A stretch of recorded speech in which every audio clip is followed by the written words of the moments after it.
আসসালামু আলাইকুম, আমি পারভেজ আপনাদের সাথে আছি। আমরা দেখতেছি কীভাবে সহজেই অফিস ম্যানেজমেন্ট প্রোগ্রাম এর কাজগুলো করা যায়। তো চলুন আমরা দেখি আমরা আজকে কি করতেছি। আচ্ছা, এখন আমরা ইনসার্ট ট্যাব থেকে ট্যাবলের কাজটা শুরু করব। তো ট্যাবল হচ্ছে আমার যদি কোনো একটা কলাম এবং রো সহকারে যদি কোনো কিছু তৈরি করতে হয়, ইনসার্ট থেকে ট্যাবলে যাব।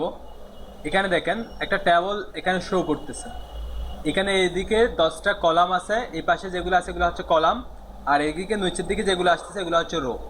তো এখন আমি যদি একটা ট্যাবল তৈরি করতে চাই যেটাতে 10টা কলাম এবং 8টা রো আছে, অথবা এর মধ্যে যদি কোনো ট্যাবল তৈরি করতে চাই, এখান থেকে আমার যতগুলো কলাম নিব, যতগুলো রো নেওয়ার এখান থেকে নিয়ে একটা ক্লিক করব, ট্যাবল চলে আসছে। একটা ট্যাবল চলে আসছে। এরপর এন্টার দিয়ে একটু নিচে আসলাম, মাউসের কার্সর এখানে চলে আসছে। আগে দেখেন, এদিকে দেখেন। তারপর এরপর ইনসার্ট থেকে ট্যাবল, ট্যাবল থেকে এখানে কি আসছে, ইনসার্ট ট্যাবল, এখানে ক্লিক করলাম। একটা ডায়লগ বক্স আসছে। এই ডায়লগ বক্সের মধ্যে এখানে number of columns, number of rows, এখানে কয়টা কলাম লাগবে, কয়টা রো লাগবে। আমি এখানে ধরে নিচ্ছি আমার 8টা কলাম লাগবে এবং রো লাগবে 17টা। লিখে ওকে দিলাম, চলে আসছে। তারপরে আমার ইচ্ছা মতো কলাম আমি এখান থেকে নিতে পারবো। এরপর এন্টার দিয়ে আরও একটু নিচে আসলাম। ইনসার্ট থেকে ট্যাবল, ট্যাবল থেকে ড্র ট্যাবল, এখানে এটার সাহায্যে আমরা একটা ট্যাবল নিজের মতো করে আঁকতে পারবো। একটা পেন্সিল চলে আসছে, এটা দিয়ে প্রথমে একটা বক্স করে নিব। তারপর যেদিকে কলাম লাগে কলাম দিব, রো লাগলে রো দিব, এখানে দিলাম। কলাম লাগলে কলাম, রো লাগলে রো, এখান থেকে আমি যেভাবে ক্রিয়েট করতে চাই কন্ট্রোল জেড, এভাবে টান দিব।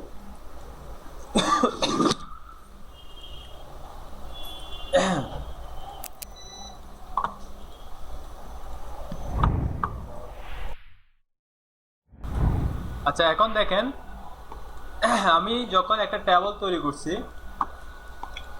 এই ট্যাবলটা যখন তৈরি করছি এখানে একটা ডিজাইন ট্যাব চলে আসছে।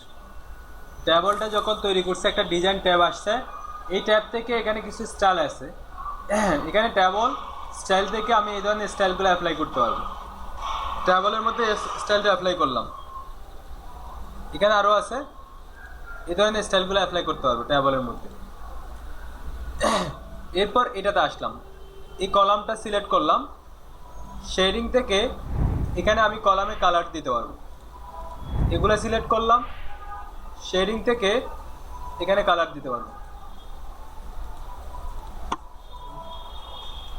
এরপরে বর্ডার, এই ট্যাবলের মধ্যে এই বর্ডারগুলো ভালো করে দেখা যাচ্ছে না, আমি এগুলো সিলেক্ট করব। বর্ডার থেকে অল বর্ডার করে দিলাম, এখন সবগুলো বর্ডার ক্লিয়ার দেখা যাচ্ছে। এরপরে এই লাইনগুলা ড্র বর্ডার্স, এগুলো করার জন্য আমি এখানে মাউস রাখলাম। এখানে বর্ডার স্টাইল নিলাম, একটা পেন্সিল চলে আসছে, এটা দিয়ে এদিকে টান দিলাম, বর্ডারটা চেঞ্জ হয়ে গেছে। আবার এখান থেকে টান দিচ্ছি, এটাও চেঞ্জ হয়ে গেছে। তারপর এটা থেকে একটা বর্ডার দিয়ে এখানে আমি আরেকটা ট্যাবল তৈরি করে নিচ্ছি, বর্ডার যেটা দিচ্ছি ওটা দিয়ে এখান থেকে। আর এই বর্ডারের কালারটা যদি চেঞ্জ করতে চাই, এখানে কালার আছে, কালার চেঞ্জ করতে পারবো। এখানে একটা কালার বর্ডার দিচ্ছি এভাবে। ড্র ট্যাবল, এটা আমরা একটু আগে যেটা করছি ওইটাই সেম। এরপর হচ্ছে ইরেজার, ইরেজারে ক্লিক করলাম।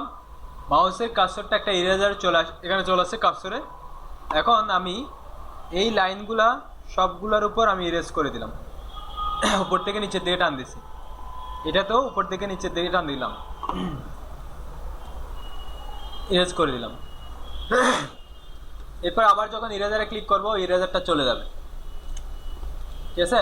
এই ডিজাইন ট্যাবটা দেখেন, যখন ডিজাইন ট্যাবলটা আনবো তখন এই ডিজাইন ট্যাবটা আসবে। এখন আমরা যেটা দেখবো লেআউট ট্যাব, এটা এই ট্যাবগুলা ডিজাইন এবং লেআউট ট্যাব, এই দুইটা যখন আমরা ট্যাবলের উপর ক্লিক করব তখন আসবে। যদি ট্যাবলের বাইরে ক্লিক করি তখন আসবে না। এখন আমি ট্যাবলের বাইরে ক্লিক করছি, এটা নাই। ট্যাবলে ক্লিক করলাম, এখন আসছে। এখানে দেখেন সিলেক্ট, সিলেক্ট থেকে select all, column, select row, table. আমি এখানে ক্লিক করলে পুরোটা সিলেক্ট। আচ্ছা, সিলেক্ট সেল, সেল সিলেক্ট হচ্ছে। এখান থেকে আমি যদি কলামে ক্লিক করি পুরো কলামটা হবে, আবার এখানে ক্লিক করলাম, এখান থেকে যদি আমি রোতে ক্লিক করে রোটা হবে, আর এখান থেকে পুরো টেবিলটা হবে। তার মানে সিলেক্ট, এটা আমরা এভাবে করি না, আমরা জাস্ট যেটুকু দরকার এভাবে সিলেক্ট করি, উপর থেকে নিচের দিকে টান দিই। এখানে গ্রেড লাইন এগুলো দরকার নেই, প্রপার্টিস দরকার নেই। আমি এখানে মাউস রাখলাম, ট্যাবলে গেলাম, ট্যাবলে সেল ডিলিট করব, কলাম ডিলিট করব, রো ডিলিট করব, পুরো ট্যাবলটাই ডিলিট করে দেবো। আমি যেখানে মাউস রাখলাম ওইটা এখান থেকে কলাম হলে কলাম, রো হলে রো, ট্যাবল হলে ট্যাবল, পুরোটা যেটাই ক্লিক করবো পুরোটাই চলে গেছে। কলাম হলে কলামটা চলে যাবে। এরপরে লেআউট থেকে অ্যাবভ, বিলো, লেফট, রাইট, এগুলো আমরা এখানে আরেকটা ট্যাবল নিয়ে এসে তারপর দেখেন। একটা ট্যাবল নিলাম, এখানে কলাম এবং রো এগুলো যদি আমার বাড়াতে হয়, এখানে আমি মাউস রাখলাম, এখানে মাউস রেখে লেআউট থেকে এই যে মাউস এখানে রাখছি এই উপরে, এবং ক্লিক করলাম, উপরে আরেকটা রো আসছে, বিলো এটার নিচে। আমি যদি এখানে ট্যাক্স লিখি তখন বুঝতে পারবেন। এখানে মাউস রাখলাম, এবং ক্লিক করলাম, এটার উপরে আরেকটা আসছে, এখানে মাউস রাখলাম, বিলোতে ক্লিক করলাম, এটার নিচে আরেকটা আসছে, এখানে মাউস রাখলাম, লেফটে ক্লিক করলাম, এটা লেফটে একটা কলাম আসছে, আবার এখানে রাখবো মাউস, রাইটে ক্লিক করলাম, রাইটে একটা কলাম আসছে।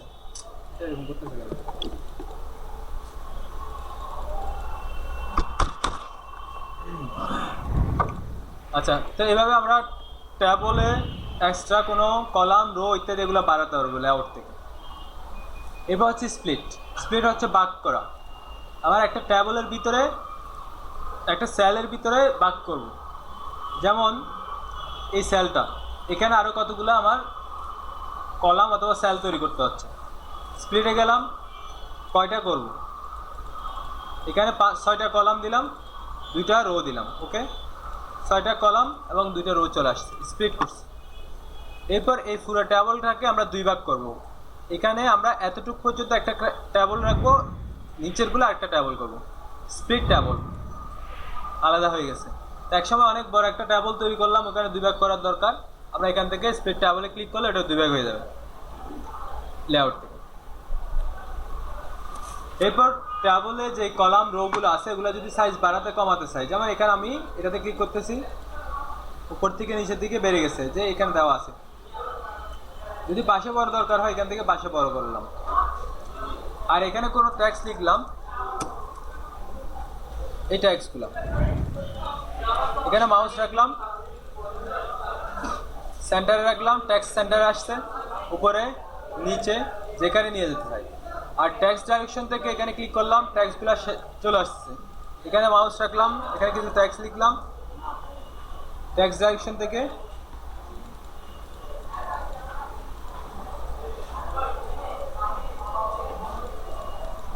এখানে সিলেক্ট হয়ে যাচ্ছে। এভাবে আমরা ট্যাগগুলো সাজাতে পারবো এটা দিয়ে। Sell margin. সেল মার্জিন হচ্ছে এই যে এখান থেকে এটা একটা স্পেস আছে না, এই মার্জিনটা কমাতে পারবো, বাড়াতে পারবো। এখানে মাউস থেকে সেল মার্জিনে গেলাম, মার্জিনটা কতটুকু থাকবে, লেফটে কতটুকু খালি থাকবে, রাইটে কতটুকু খালি থাকবে, এখানে দিয়ে ওকে দিলাম, মার্জিনটা কমে গেছে। এটা মানে সেলের ভিতরেও যদি আমরা মার্জিন কমাতে চাই এখান থেকে কমাতে পারবো। এরপর হচ্ছে শর্ট। শর্টটা হচ্ছে এরকম, আমি এখানে সংখ্যা লিখলাম 1 2 3 4 5 6 9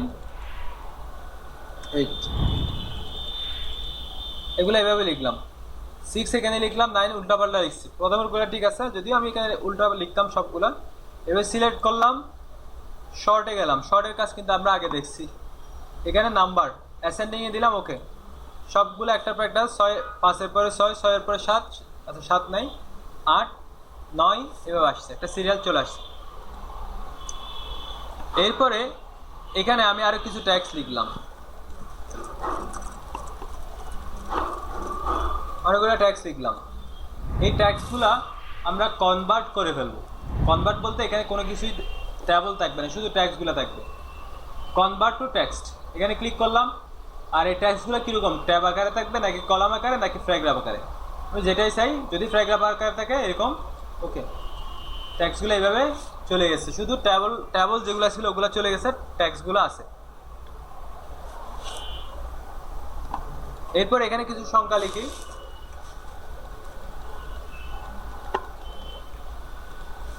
আমি একটু এখানে মাউস রাখলাম, মাউস থেকে এই সংখ্যাগুলো আমি যোগ করব। তাহলে লেআউট থেকে ফর্মুলা এখানে সাম লিখা আছে, আমরা ওকে দিলাম, এই সবগুলা যোগফল এখানে চলে আসছে।